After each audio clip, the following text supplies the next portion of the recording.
Oséias, nós vamos pegar o livro de Oséias, tá? Vamos pegar aí o livro de Oséias. É o primeiro livro que nós vamos estudar. É Oséias, não é? É. Oséias. A palavra Oséias, no hebraico, significa salvação ou livramento. É a mesma palavra, ela é variante da palavra Jesus e Josué. É uma variante da mesma palavra. Oséias, Jesus e Josué têm a mesma raiz.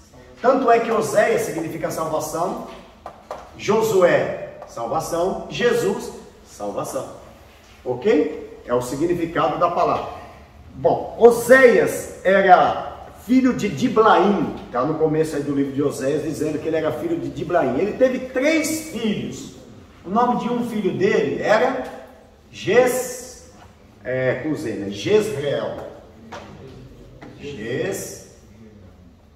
Eu acho que é um R só. Um R só, 2 E. Jezreel. Ok? Era um do nome dos filhos que ele teve. Qual outro filho que ele teve? Loruama, né? E mais um filho. Qual é o nome da outra? Loami. Loami. Tá? Loruama. Ok? São 3 filhos. Tanto é que o Loruama aqui no caso é filha, né? Oséias, a história de Oséias se resume no seguinte, irmãos. Vamos entender um pouquinho a história de Oséias.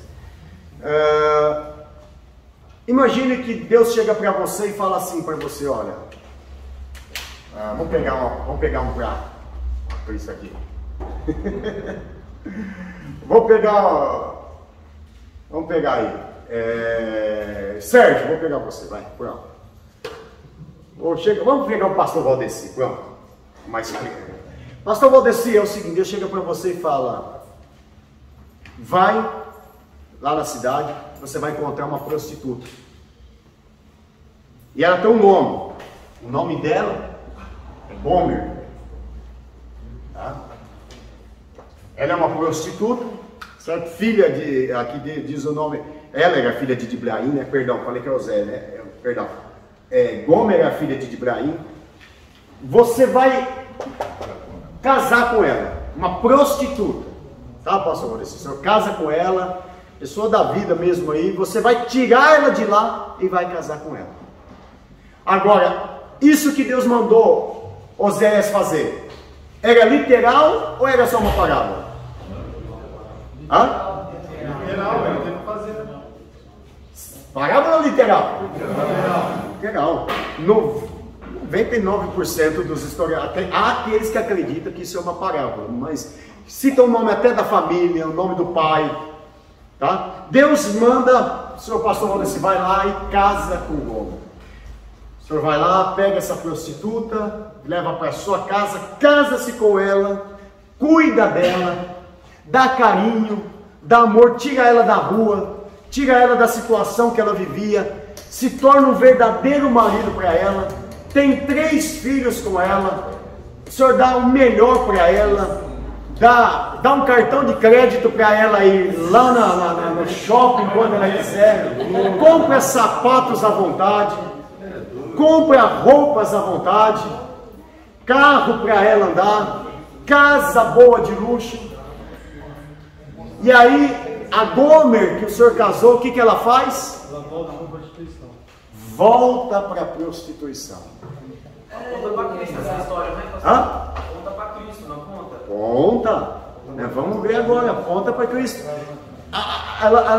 O que ela faz? Ela vai se prostituir, volta para aquela vida que ela vivia novamente, ao ponto da situação dela se tornar mais degradante ainda do que antes, ao ponto dela virar uma prostituta, de virar uma escrava, na verdade, né? Se vender como escrava, porque como ela já tinha sido tão usada que ela teve que ir ao ponto de se vender como escrava.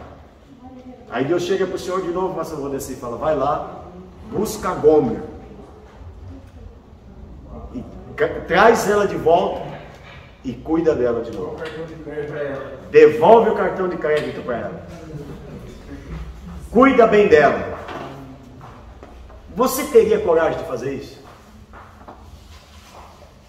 Será que você chega ao ponto dela, ela se deitar com todos os homens da cidade?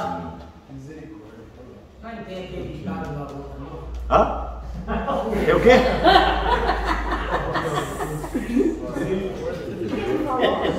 Eu nem quero escutar o que ele falou, mas depois que eu nem escutei. É melhor eu nem saber. Você teria coragem? Se ela fosse bonita, com certeza, porque daqui pra frente quem fazer ser uma mulher de respeito era ela. Isso. E foi isso que Deus fez. Essa mulher, por que Deus mandou Oséias se casar com um homem? Ele fez com que toda a cidade soubesse, olha, o profeta Oséias se casou com uma prostituta. O profeta Oséias está casado com uma... Aí ela vai dizer, essa aí é a mulher do profeta Oséias. Olha aí a situação, essa aqui, ó. Vem cá, deita comigo. Você que é a mulher do profeta Oséias, deita comigo. E deitou com todo quanto é homem. Depois se tornou uma escrava. E Oséias vai lá e busca ela e fala, eu quero te levar para casa, te perdoar. E eu quero que você volte para minha casa. Eu quero te tratar com carinho, com amor. E eu não vou jogar na sua cara tudo que você fez. Eu vou esquecer tudo que você fez. Sabe o que Deus estava fazendo isso? Mostrando o que Israel fez com ele. É isso que Israel fez com Deus, né? Aí que está a aplicação. Israel fez isso com Deus. E fez isso com Deus mesmo ou não, irmão? No tempo de Oséias, por exemplo, só no tempo de Oséias, havia, por exemplo, em Belém, 2 bezerros de ouro. E as pessoas adoravam esses bezerros de ouro. Baal, sabe o que quer dizer a palavra Baal no hebraico? Na sua língua? Quer dizer, Baal quer dizer amante. E a Bíblia vai dizer que eles adoravam mais a Baal do que a Deus. Eles serviam mais a Baal do que a Deus. Eles adoravam mais a Baal do que o próprio Deus. Irmãos, a coisa que mais entristece a Deus, a coisa que mais fere a Deus, a coisa que mais ira a Deus, é a prostituição. Mas é a prostituição de idolatria, que nós vamos dizer. Idolatria. Você adorar um outro Deus que não seja Ele. Isso é a maior prostituição. A Bíblia chama isso de prostituição. Os tempos de hoje não está diferente do tempo passado. Não mudou nada. E ó, vamos ser sinceros, eu acho que só aumentou. Acho que até pior. É pior. Né? Não estou falando só da Aparecida não, irmãos. Não, me perdoe os católicos que vão ver esse vídeo aqui, mas não estou falando só da Aparecida não. Não estamos só falando disso não, estamos falando de todo quanto é tipo de idolatria. A Bíblia vai dizer em 1 Coríntios capítulo 1, Romanos, acho que é Romanos ou Coríntios? Coríntios, capítulo 1, vai dizer assim, que nos últimos dias, o homem amaria mais a criatura do que o Criador. E não está sendo assim? Sim. Nossa, eles pegam no colo, ficam nadando. Não, vamos fazer um exemplo aqui, ó. Se você disser assim, ó, irmãos, amanhã Jesus vai estar aqui no culto. Você tem uma igreja lá, e você diz assim, amanhã Jesus vai estar aqui no culto. Quantos vão aparecer? Aqueles mesmos de sempre e a metade acabou de faltar. Ok? Agora você fala, ó, sabe aquele uma estrela aí? Não vou falar nome aqui, tá? Mas o pastor fulano de tal. Silas Malafaia, não vou falar, não é para falar nome, vocês ficam falando nome, Silas Malafaia. Fala um famoso aí que chama bastante. Cláudio Duarte, não sei quem, estão na mídia hoje. Nada contra eles, pelo amor de Deus, hein? Nada contra eles. Mas vai ter mais gente ou não vai? Com certeza. Porque nos últimos dias, mas não foi Jesus que falou que Jesus ia estar ali? Chama um churrasquinho de se ver aí, ó. Porque nos últimos dias se amaria mais a criatura do que o Criador. E quem é que promove isso? Os próprios líderes. Por exemplo, põe a foto dele na frente da igreja, em vez de escrever o nome de Jesus, põe a foto dele. Em vez de pôr um versículo, põe a foto dele. Autoimagem. Então, e não é só isso não, tem crente, por exemplo, que eu estou falando de idolatria aqui, Idolatria não é só a imagem da Aparecida, nada, não é só isso não. É também, mas não é só... Quer ver uma idolatria? O camarada comprou um carro zero. Mas aí vai ter um culto na fazenda. Fala, eu não posso ir lá com o meu carro, vai sujar meu carro. Ele não pode adorar a Deus na fazenda porque vai sujar o carro dele. Eu coloco como principal a frente de Deus. A frente de Deus, não é? Tudo que você colocar acima de Deus é idolatria. Ele quer pegar carona com os outros na leite. Não é? E dá carona. Trabalho. Outra coisa, quer ver um grande, um ídolo hoje desse dia? O dinheiro. A Bíblia diz assim, ou adora a Deus ou a Mamon. Mamon é o dinheiro. Tem pessoas hoje que se bobear ele adora mais o dinheiro do que a Deus. O crente está ganhando demais. O crente diz assim, não, hoje não vou, eu tenho que fazer hora. Você quer ver quando você... Gente que não vai na igreja para se novelar, é uma idolatria. Sabe quando você vê que você adora mais a Deus do que o dinheiro? Quando o pastor põe um irmãozinho lá na frente, passando necessidade, ele está numa situação, não tem nada para comer em casa, você abre a carteira, tem a nota de 100, a nota de 50, a nota de 20, a nota de 10. Ali você vai demonstrar se o teu Deus é o dinheiro ou não. Entendeu? Você pega e tira, vou dar uma força ali, vai, tira de 2. E não é que, você sabe que não vai te fazer falta aquilo. Eu não estou dizendo que quando faz falta. Mas faça que nem um pastor que eu fui na igreja dele esse dia e falou assim, irmãos, se você tiver a conta de luz para pagar na segunda-feira, não paga, deixa a oferta aqui. Pelo amor de Deus, irmão. Aí depois da segunda, tudo bem, tem gente que tem fé para isso, mas tem gente que ele vai lá, faz, depois não paga a conta, corta a luz, em nome de Jesus. Eu conheço um casal. Sabe quem que é a mulher na nota? A nota do carro?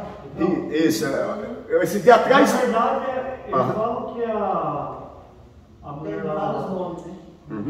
A liberdade, Deus da liberdade, mas na verdade é a Deus da luta. Isso. Começar a buscar lá atrás, você vai ver hoje tem um monte de nomes, de ideias para isso aí, né? Conheço um casal que o pastor falou, vende a casa e dá o dinheiro para a igreja, Deus vai te dar outro. Não é da universal, não. Não é nem só a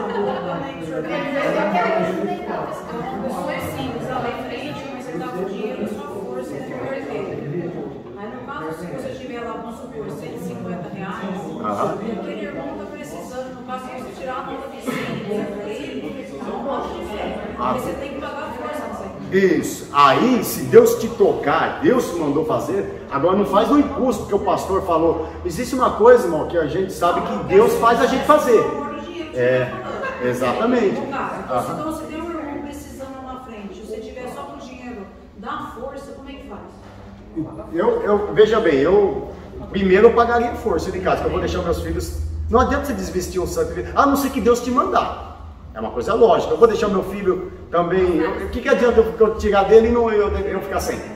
Não vai. Agora, se Deus te mandou fazer, é diferente. Aí é um caso à parte. Agora, eu pegar isso como regra e falar, não, Deus vai depois me abençoar? Não vai.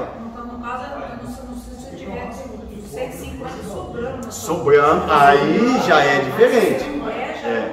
Já é diferente. Porque a Bíblia fala, você vê o teu irmão, né? E não ajudar ele, se tornou pior que os infiéis. Tá? Então nós estamos, uma das coisas que mais Deus detestava era a idolatria.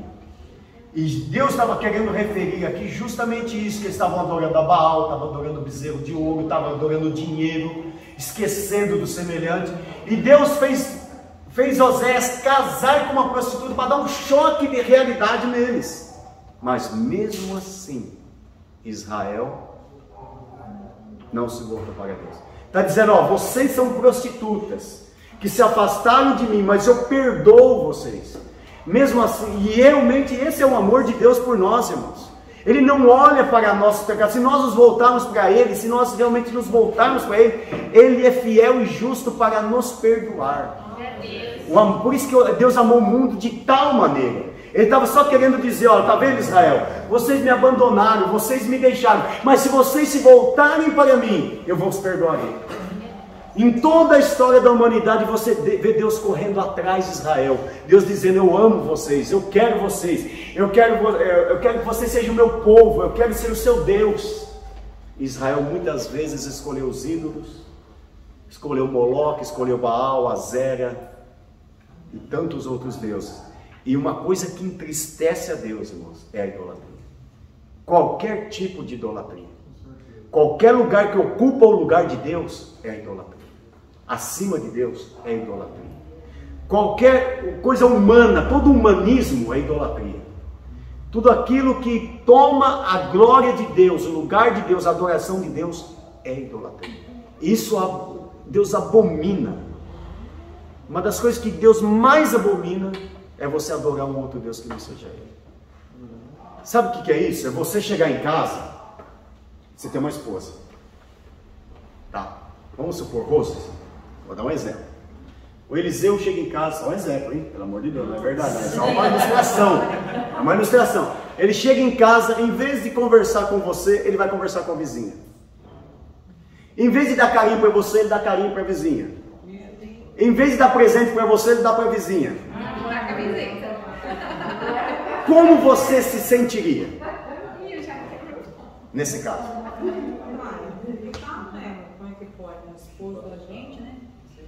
Como você se sentiria, Luciano? Irmã Evelyn, como você se sentiria?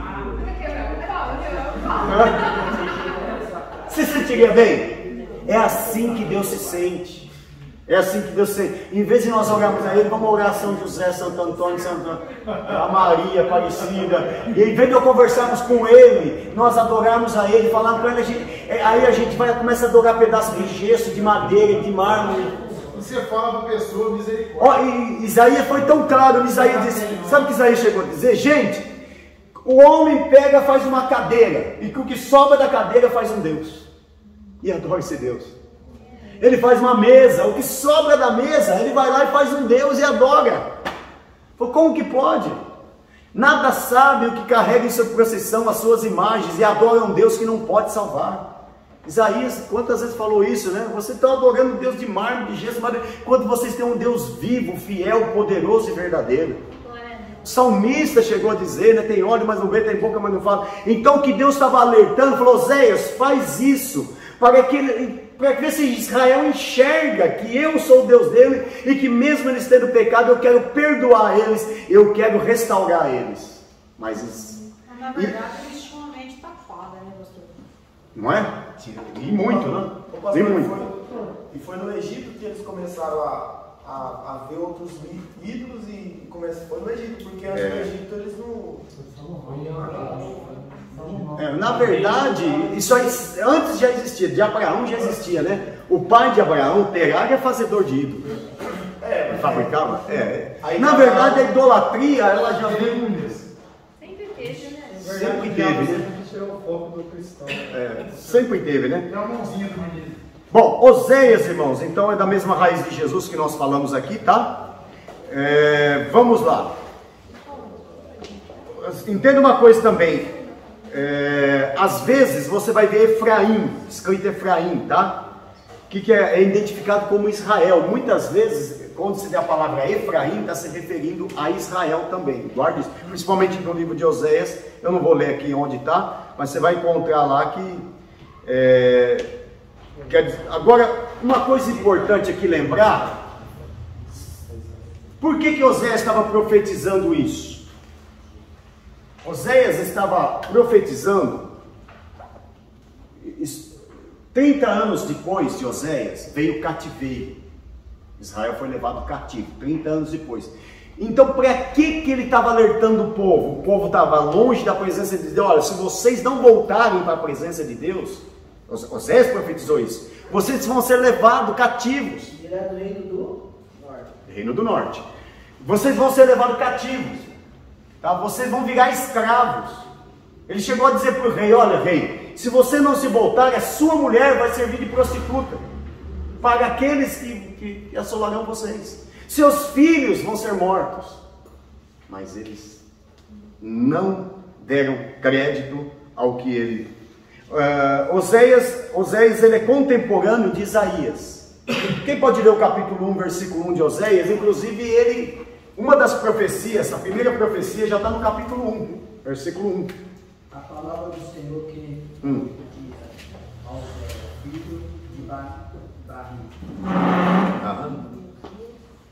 Beri, né? Vai lá. No dia de Uzias, Jotão, Acã.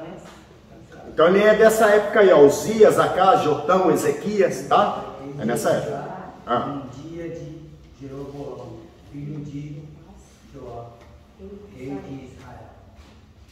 Lê mais um versículo aí. Os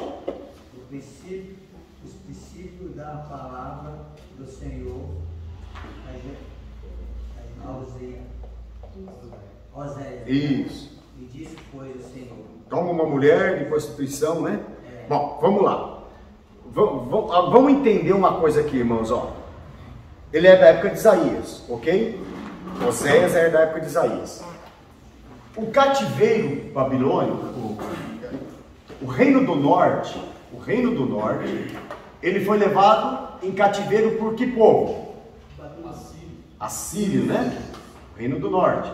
E o reino do sul? Pelos babilônicos, Nabucodonosor, né? Então, o reino do sul pelos babilônicos.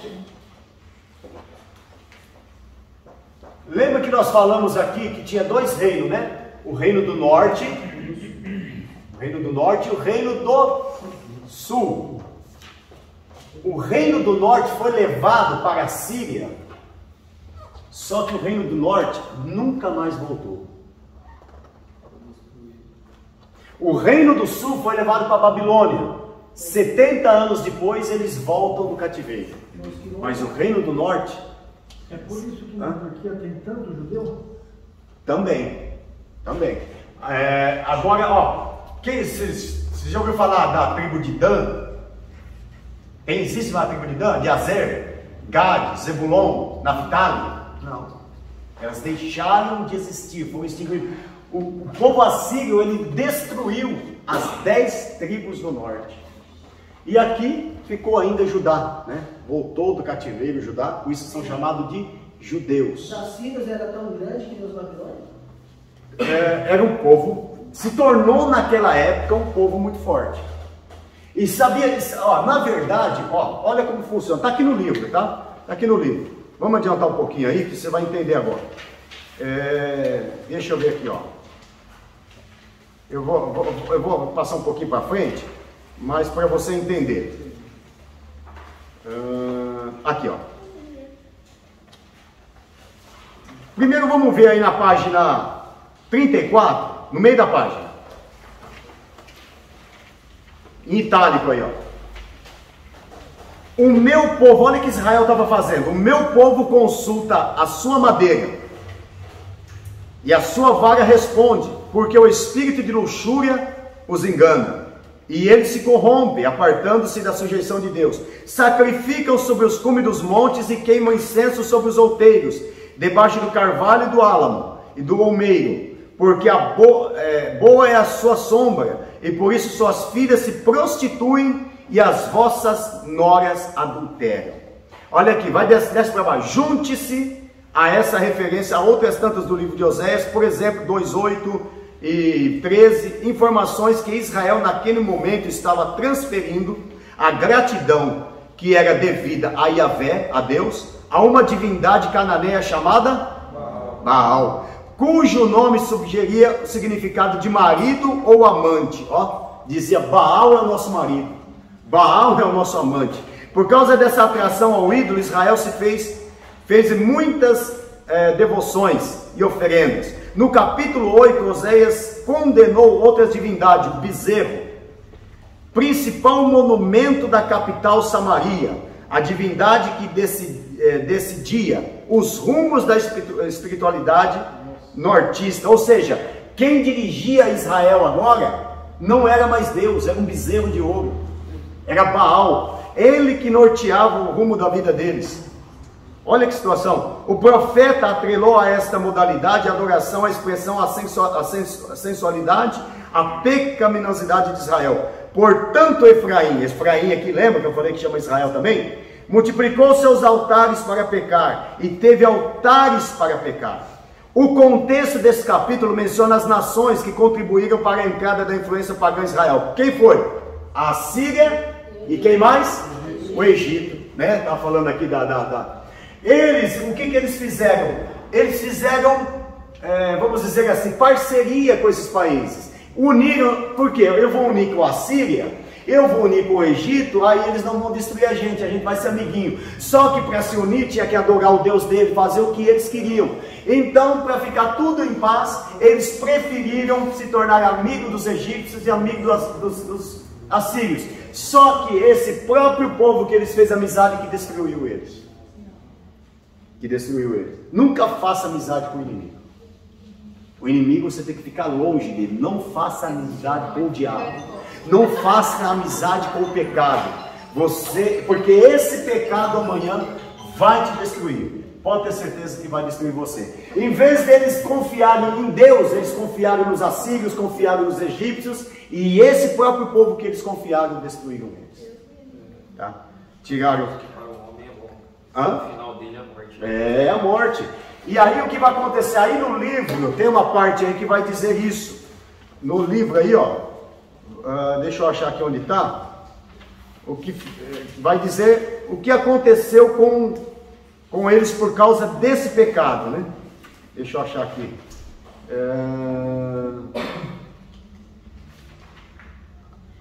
Antes disso, ele teve 3 filhos, não foi? Oséias.